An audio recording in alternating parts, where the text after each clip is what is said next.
Hey guys, so tonight I wanna test my battery with fridge, if it can run all night long with 111 watt load.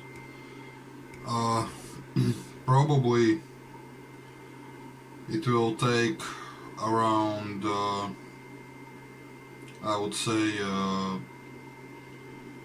0.8 kilowatt hours for tonight to run the fridge from time to time, because it's not working all time. And as you can see here,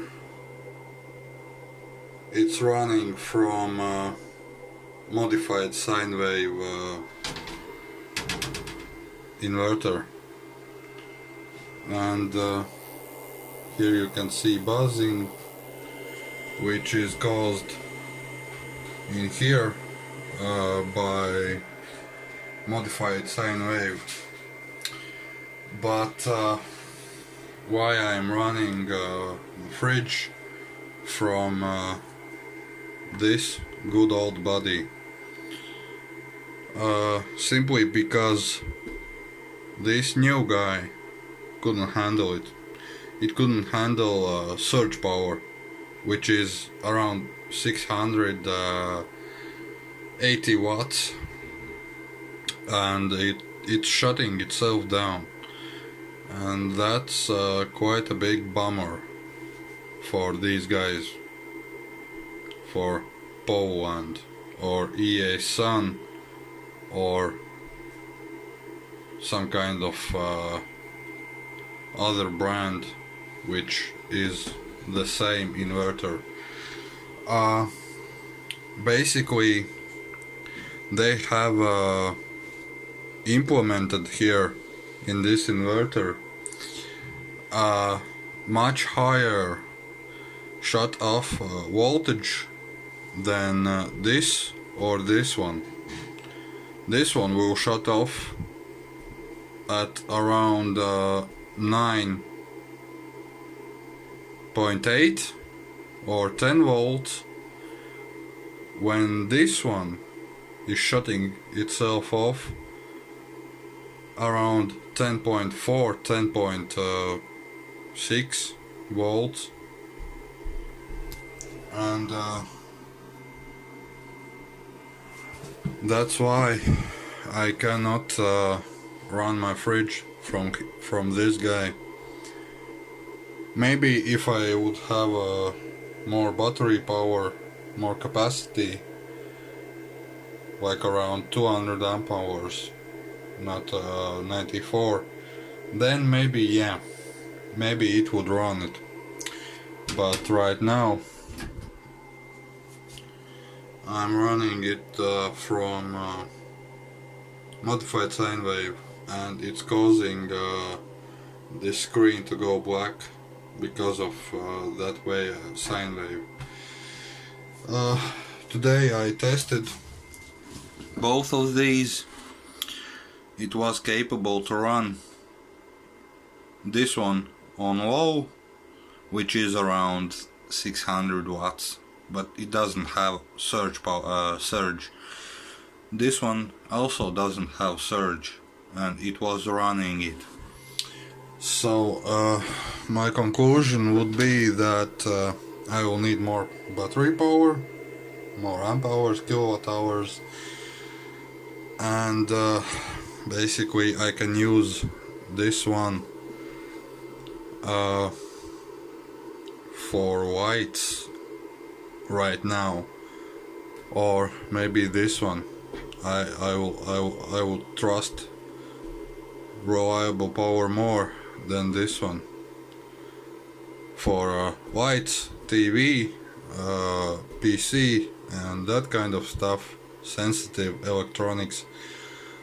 But I really wanna give chance to this one, because they have many brands, Powland, EA Sun, and few more, but they doesn't seem to be that bad. It's just their configuration that they have put it in them, like shut off power, shut down power, and yeah, quite frustrating. I really don't wanna kill these two meters because of modified sine wave, but I really wanna try to run a fridge all night. I know that it is possible, but it's just 94 amp hours divided by 8. Well, let's say 1 kilowatt hour divided by 8 hours, that would be quite empty battery if I take 1 kilowatt just for a fridge, because fridge would take around 0.7 kilowatt hours at night in 8 hours. I think it would take that much. So at daytime I could run 50% of house at one thing at a time, but at night maybe fridge or some lights, not much. But this is just the beginning, and I'm going to collect more batteries if money will let me do that. The same electric boat torpedo batteries, 18650s, they are now cheap again, and maybe I could go and buy more, but that would be 3 more months in testing and few days in assembling, and bigger battery box. So yeah, this one today did a great job.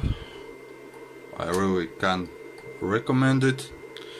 You can set your float voltage, your absorption voltage, any voltage you need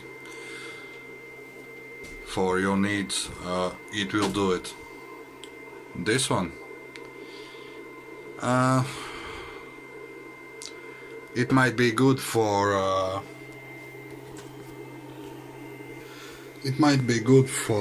4S configuration at 16 volts, but for 3S 12.6 max volts this doesn't work. Because why? I'll show you.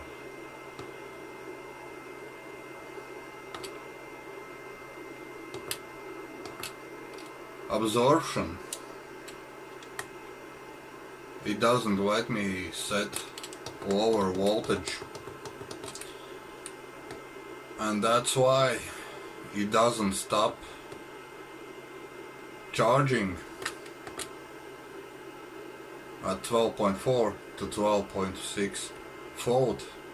12.4, it's not activating it because of absorption voltage, while this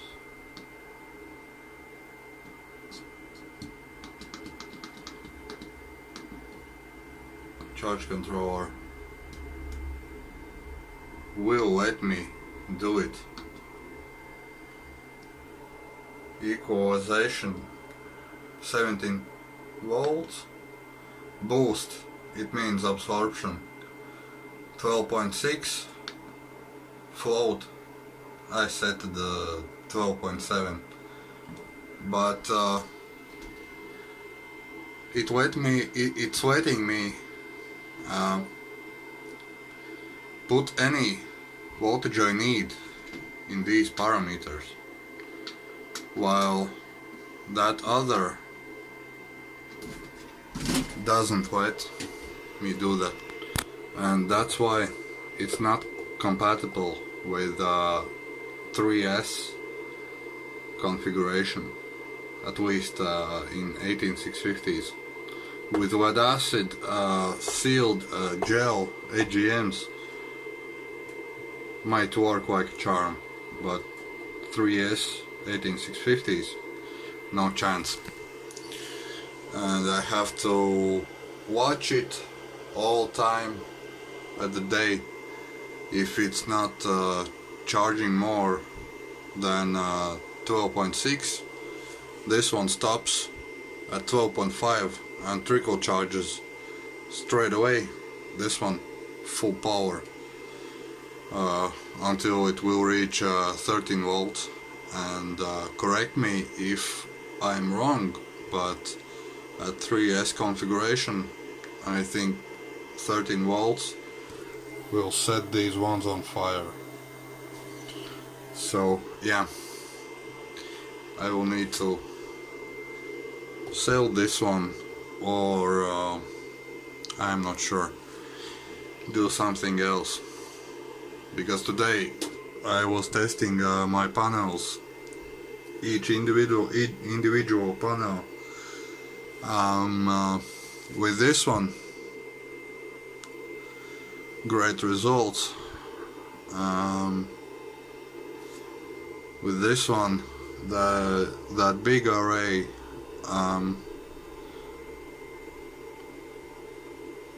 it could be quite accurate in numbers, voltages, amperages, wattages, but I was struggling with this one to calibrate it, because I calibrated it when I was testing each individual panel, solar panel, and I was looking for these numbers, for these amps and watts,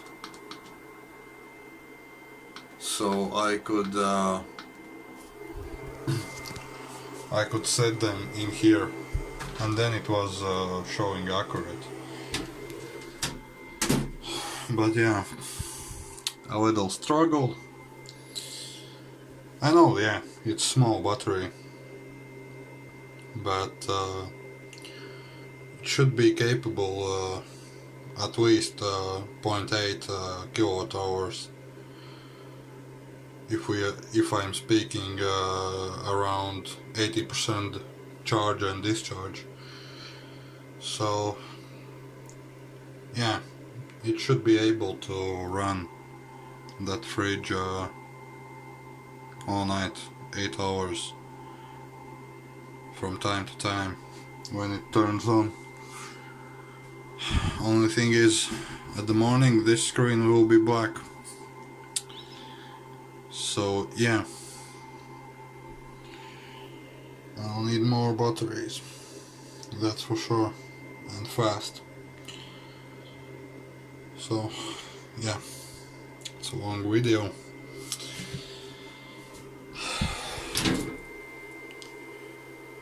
It's a shame that this guy doesn't work as needed.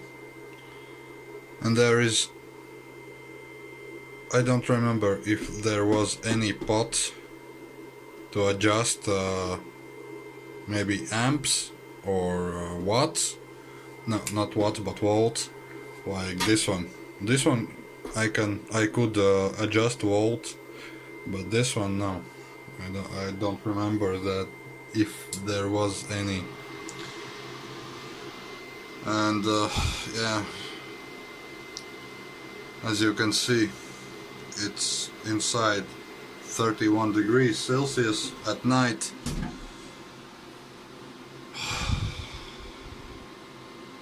It feels like in sauna. It's just terrible. Just terrible. All fans are working inside, all windows are open, all mosquitoes are eating us.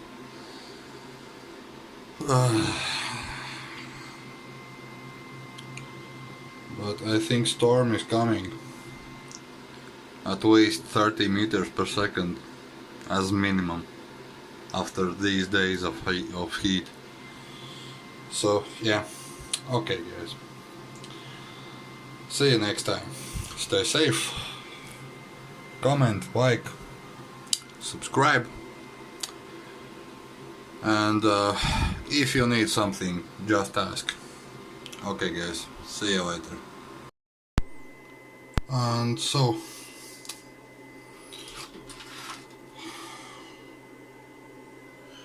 quick comparison.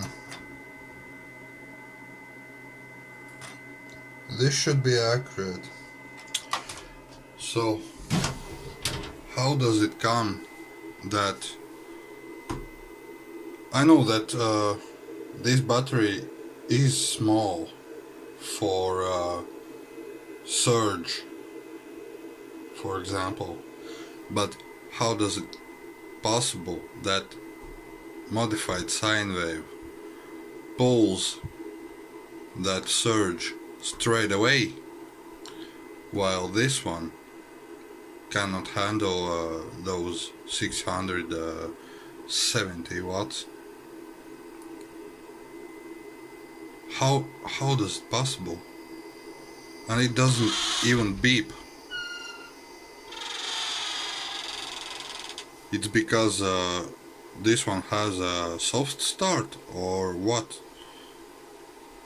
I don't get it, guys. I just don't get it. Please comment if you have experience with these Powland inverters, or EA Sun, or some other brands, but basically they are the same inverters. Modified sine wave pulls without even beeping. This one doesn't pull, and it's 2000 continuous, or maybe it's only 800 watts continuous. I'm not sure. I'm a little bit confused because you can see voltage straight from these terminals. Here, right there. It's connected to those terminals, and modified sine wave pulls those 600 watt surge. Pure sine wave doesn't. I just don't get it. I'm starting to think that it doesn't matter how powerful is that battery capacity wise. This will pull always. This will not pull if there is less than let's say 150 amp hours, around 1.8 kilowatt hours. I don't know. I just don't get it. And it pulls 122 amps, watts, 10 amps at 11.4 or 3 volts. So yeah, okay guys.